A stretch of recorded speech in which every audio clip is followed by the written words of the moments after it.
Veronica Armstrong, and I'm obsessed with helping women emancipate themselves from limiting beliefs and behaviors that prevent them from operating in their zone of success. I'm a former corporate executive turned coach who gave it all up to help women rise above personal constraints and march boldly towards becoming the women they were born to be.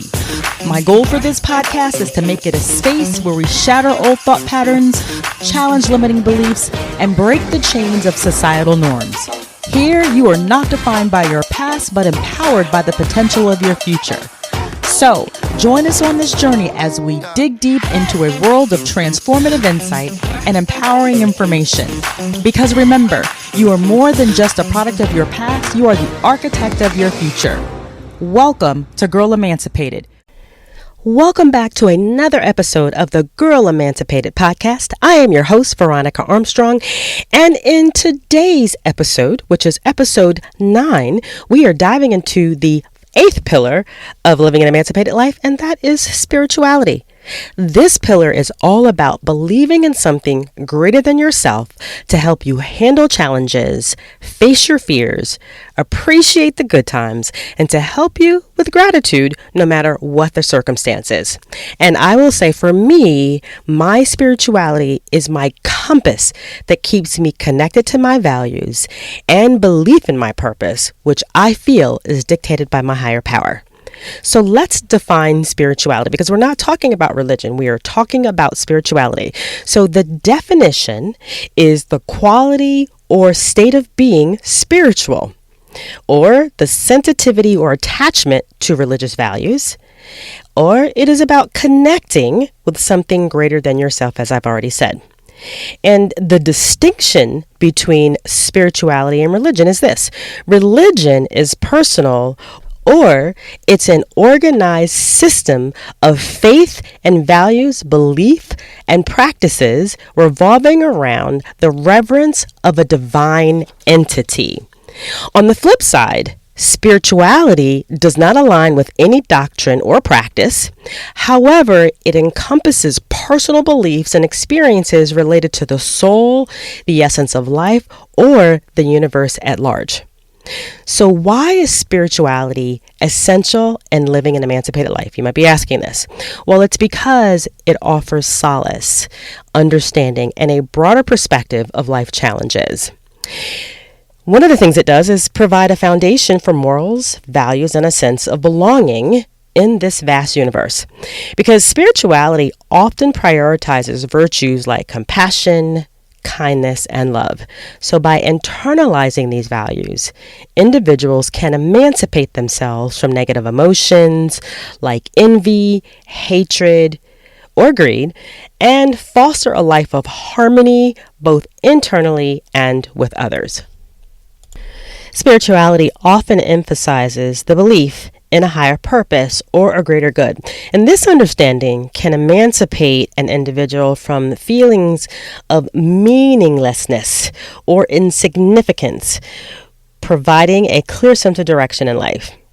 Faith, which is a key aspect of spirituality, provides strength during challenging times. So believing in something greater than yourself can offer solace, hope, and resilience, which will empower you to overcome obstacles with grace and fortitude. Spiritual practices like meditation and prayer encourage mindfulness. So being present in the moment can emancipate you from anxieties about the future or regrets of the past, promoting a healthy mental well-being. Spirituality also offers tools and practices for inner healing, forgiveness, and reconciliation. It can provide a pathway to free yourself from past traumas, grudges, or regrets, which will allow for personal growth and inner peace. So here's some personal insights from me about spirituality. I have a very interesting background and I just want to explain how I got to where I am. So I grew up in a very tiny town of 25,000 people in upstate New York. I grew up Baptist. Well, I was baptized Baptist. My mother was disciple. My stepfather was Methodist. I also had a lot of Jewish friends. I actually celebrated Hanukkah every year until I was 18. I didn't even know that everybody in the world didn't celebrate Hanukkah because I had so many Jewish friends. I went to Catholic churches. I went to Jewish synagogues.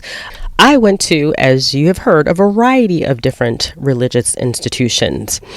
And I struggled with religion for a very, very long time.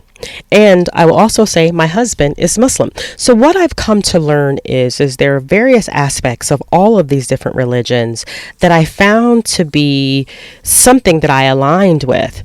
When I married my husband, I learned a lot about religion, especially through my study, the origins of Islam, Christianity, and Judaism.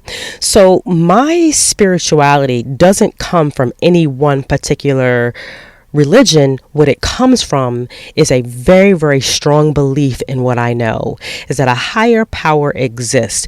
What doctrines you prescribe to, whether it is Judaism or Christianity or something else, my belief is that a higher power exists, and that higher power guides me every day, every moment, because I know that my steps are ordered. So whenever I get into situations, I am not detached from my spirituality. It is always present because I know that my steps are ordered, and I pay particular attention to that. I also know that I do not want to put bad juju out there in the world, and some of us call it juju, put bad stuff out there in the world, bad energy, because that is going to come back to me. And I know that all of that is rooted in my spirituality. So it puts me in the position of staying aligned with my values, but it also holds me accountable to being as best as I can be kind and forgiving and loving. And I will admit that I'm not perfect and I do make my mistakes and I'm not always the best. However, it absolutely forces me to check myself and to be the best person that I can possibly be. So you might be asking, what are some of the things that you can do to cultivate and deepen your spirituality? And I'm going to give you some tips. So one of the things you can do is meditation. Practicing being present in the moment can foster a deeper spiritual connection. You can also spend time in nature, and that can awaken the connection between you to the universe or your higher power. I will admit, I don't do this often. I live in North Scottsdale, and truthfully speaking, there's a lot of creatures up here. If you know me, you'll know that I'm not about the critters. And we have had snakes, we've had coyotes, we've had javelina, and truthfully speaking, walking out in front of my house is dangerous because you can be met by 6 javelina, as we were several weeks ago. So I don't do this often enough, but I will tell you, when I have done it, I found it to be very, very peaceful because of the silence that you hear. And it's not even just silence, it's just hearing the leaves, hearing the wind, hearing your feet step on the grass. It is a beautiful and an amazing experience. So if you don't immerse yourself in nature, taking walks, do that. I would encourage you to do that. Another thing you can do is to study and reflect. By delving into spiritual texts or philosophies or discussions, that can help you expand your spiritual understanding.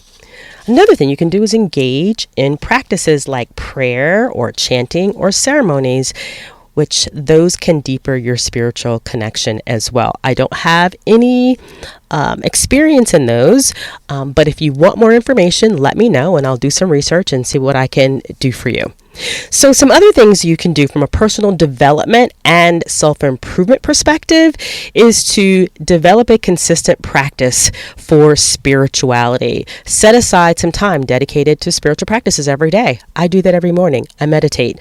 I literally wake up and I meditate before I roll out of bed. And if I roll out of bed before I get my meditation done, I will do it at some point during the day, but I do that every day. It helps connect me to my purpose, and it connects me to the things I want to accomplish and helps me stay true to myself. Another thing you can do is seek spiritual communities. Join groups or circles that resonate with your spiritual beliefs. You can attend workshops as well, retreats or classes centered around spirituality, and you can be receptive to spiritual experiences, signs, and messages. So remember, spirituality is a personal journey. And whether you connect with a higher power, the universe, or your inner self, it can be a beacon of light guiding you toward true emancipation. So my challenge to you this week is to deepen your spirituality by meditating for a minimum of at least 3 minutes each morning. Just 3 minutes. You can go onto YouTube and listen to guided meditations. There are apps that you can download that help you. I do guided meditations. I find that meditating in silence, it is something I have to practice on because there's a lot of chatter. I do practice it from time to time, but most of what I do is guided meditations. And for the next week, start your day with just 3 minutes focused on breathing and gratitude. In a quiet space, breathe deeply, and with each exhale, mentally express gratitude for one aspect of your life. And notice how this small daily practice can shift your perspective and connection to the world around you. Give it a try, and I'd love to hear about your experience. So that is it for this episode. Thank you so much for being a part of the Girl Emancipated community. Together, we are breaking free from limitations, embracing our authenticity, and empowering ourselves to live the lives we're meant to live. Remember to hit that subscribe button and follow me at I Am Coach Veronica on Instagram and Facebook to stay connected. And if you want to be a part of the Girl Emancipated Insiders community, where we will dig deeper into the episodes and support each other in our quest to live an emancipated life, you can click on the link in the podcast summary, or you can look up the group Girl Emancipated Podcast on Facebook. Our next episode will be a bonus episode only for the members of the Girl Emancipated Podcast community. So if you're not in there, get in there. And that episode is going to bring all of the pillars of living an emancipated life together so that we can look at the bigger picture before we move on to season 2, which is going to be about practical application of the pillars in day-to-day life. So until next time, remain grounded, stay resilient, and always reach for your most authentic spiritual self. Bye for now.